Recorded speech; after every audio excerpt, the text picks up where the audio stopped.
good morning पिलाने आओ बता करने हां कौन खाई जाओ छक्की लाए जो भाई जो चपड़ी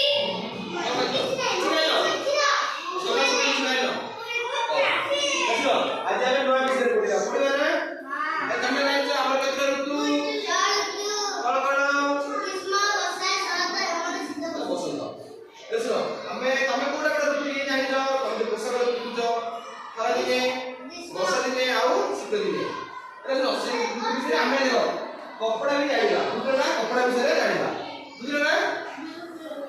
देखो ये कोन ना खदरा चिकन आउ नरम बुझलो कोन विषय देखो ए कपड़ा हम हाथ कोन हम के देखो दी चिकन लागुची ना खदरा लागुची ना वेलवेट लागुची चिकन लागुची ना एटा कोन